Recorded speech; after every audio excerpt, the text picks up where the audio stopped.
Supreme martial art के इस episode के स्टार्टिंग में बिनी बोलता है, युवांशु क्या तुमने ये सुना? रात को बस हमारे ऊपर ही अटैक नहीं हुआ था। युवांशु आधी नींद में वहाँ पर आते हुए बोलता है, अरे यार तुम्हारे कान कितने तेज हैं। मास्टर सिल्वरविल अब मर चुका है। हमारे ऊपर जिन असैसिन्स ने अटैक किया था, जब वो फेल हुए उसी समय वे लोग भाग गए। मैंने उनका पीछा तो किया था लेकिन मैं उन्हें पकड़ नहीं सका। इसी कारण से मैं रात को अच्छे से सो भी नहीं पाया था। तभी वो शाओहेंग से टकरा जाता है और वो एकदम से चिल्लाकर बोलता है, अरे ये कौन गधा है जो कि दरवाजे को ब्लॉक करके खड़ा है। शाओहेंग उसकी तरफ घूरते हुए बोलता है, ये तुम हो जो कि अंधे हो और तुम मेरे पे इस तरह भौंक रहे हो। बीनी उन दोनों को देखकर बोलता है, ये दोनों हमेशा ही लड़ते रहते हैं। वुडी बोलता है, ये दोनों हमेशा ही बातचीत करने के बजाय एक दूसरे से लड़कर अपने परेशानी को सॉल्व करते हैं। उसी समय जाओ जाओ उनके बीच आते हुए बोलती है, ओए तुम दोनों मिलते ही एक दूसरे से फाइट करना स्टार्ट कर दिए। चलो यहाँ पर आओ, हम साथ में बैठते हैं। और फिर वो दोनों उसके पास जाकर बैठ जाते हैं। तभी जाओ जाओ आगे बोलती है, ठीक है ये तो नॉर्मल बात है कि मार्शल आर्टिस्ट एक दूसरे से बदला लेते हैं और तुम दोनों के पास बहुत सारे दुश्मन भी हैं, तो फिर अब से तुम दोनों थोड़ा केयरफुल रहना। से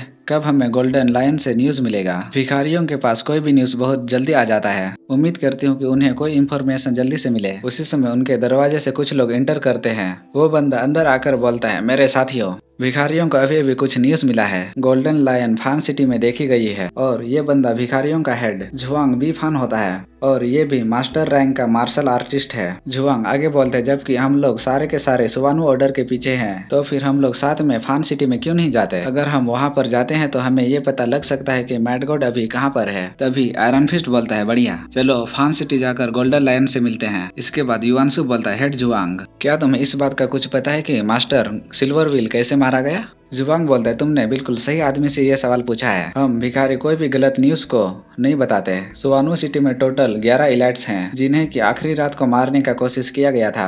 इनमें से 3 मारे गए और जितने भी असैसिन्स हैं उनमें एक ही बात कॉमन थी, वो लोग अटैक करके जल्दी से वहां से भाग गए, ये बिना जाने कि उन्हें इसका परिणाम क्या मिलेगा। युवांशु बोलते, तुमने जैसा कहा वैसा ही मुझे रात को एक असैसिन मिला था। जुबांग बोलते, तो मैक्सिम तुम्हें रात को एक असैसिन मिला था, इसका मतलब कि ऐसे 12 असैसिन्स थे। ये सुनकर युवांशु मन ही मन सोचता है, अरे यार मैं इसकी बातों पे भरोसा कर भी सकता हूँ कि नहीं? इसे तो ये पता ही नहीं था कि रात को मेरे ऊपर भी अटैक हुआ था। इसके बाद जाओहेंग बोलता है, हमें अभी भी फान सिटी में जाना है, हम कल सुबह निकलने वाले हैं। युवांशु बोलता है, ठीक है तो मैं अपने लिए कुछ खाने खरीदने जा रहा हूँ और फिर तुम लोगों को भी अपने अपने रूम में जाना चाहिए। हमारा सीन फिर मार्केट एरिया में शिफ्ट होता है जहाँ एक बंदा बोलता है, मैडम ली आप क्यों रो रही हो?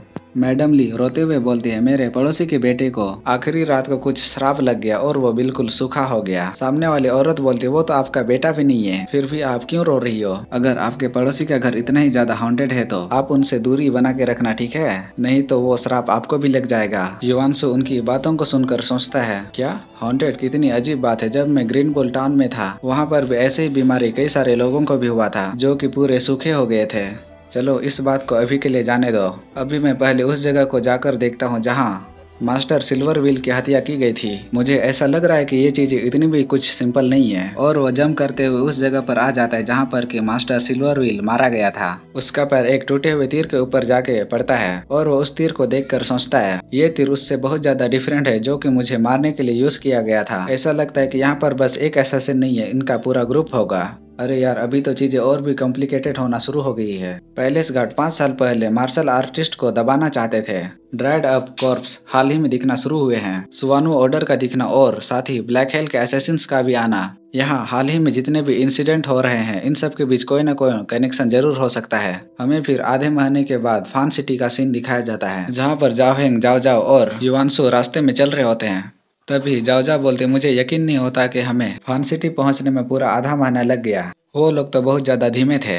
उसी समय वहां पर मास्टर यांग चिल्लाते हुए बोलता है, अपना भाग्य जानो सिर्फ चेहरा दिखाकर, अपने हाथ दिखाओ और अपना डेट ऑफ बर्थ जानो। भगवान उसी को चूज करता है जिसका भाग्य होता है। आओ आओ और अपना भाग्य जानो। बीनी उसकी बातों को सुनकर बोलता है, ये बुढ़ा स्कैमर यहाँ पर है। युवांशु बोलता है, ऐसा लगता है कि वो स्काई टावर से सीधे यहीं पर आ गया, ये कितना जिद्दी बुढ़ा है। मास्टर यंग युवांशु को देखकर बोलता है, मैक्सिम हम दोबारा से मिल गए, क्या तुम अपना भाग्य जानना चाहते हो? युवांशु वहां से भागते हुए बोलता है, नहीं नहीं नहीं ठीक है। मास्टर यंग बोलता है, क्या ठीक है? तो फिर मैं इसे अभी शुरू करता हूँ। सारे लोग इधर सुनो, इसी नहीं कहा है कि ये सब ठीक है। युवांशु उससे बोलता है, नहीं नहीं मेरा ये कहने का मतलब नहीं था। मास्टर यंग बोलता है, मैंने तुम्हें देखा, तुम साथ में पॉजिटिव और थोड़े से कंफ्यूज हो, तुम्हारा यिन और यांग एक दूसरे से अलग हो चुका है। तुम अब नॉर्मलिटी के कारण बहुत ज्यादा उदास और डिस्टर्ब हो। युवांशु उससे बोलते, जरा आसान शब्दों में बोलो।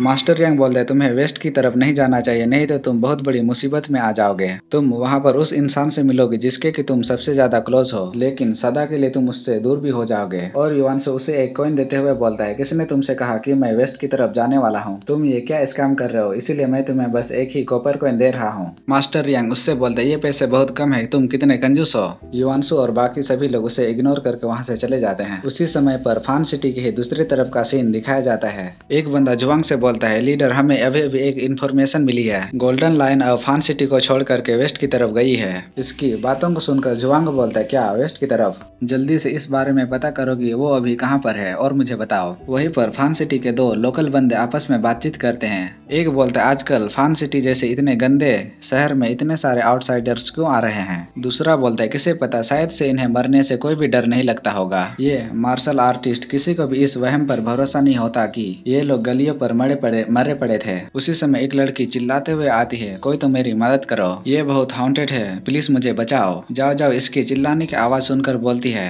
कोई तो मदद के लिए चिल्ला रहा है, हमें वहाँ पर जाकर एक बार देख लेना चाहिए। जाओ जाओ उस औरत को शांत कराते हुए बोलते है, मिस क्या हुआ, आप हमें बताओ। वो औरत बहुत ज्यादा घबराते हुए बोलती है, वहाँ पर एक भूत है, जल्दी से यहाँ से भागो। तभी बीनी उस औरत से बोलता है, मैडम जरा शांत हो जाइए, जब तक कि हम लोग यहाँ पर है आपको भूतों से कुछ भी डरने का जरूरत नहीं। वो औरत बीनी को बात करते हुए बोलती, यहाँ पर एक बोलने वाला मॉन्स्टर है, एक मॉन्स्टर। तभी युवांशु बीनी के सर में एक पंच मारता है और बोलता है, क्या तुम थोड़ी देर के लिए अपना मुंह बंद नहीं रख सकते? चलो अब हम वहाँ जाकर देखते हैं कि वहाँ पर किस प्रकार का भूत है।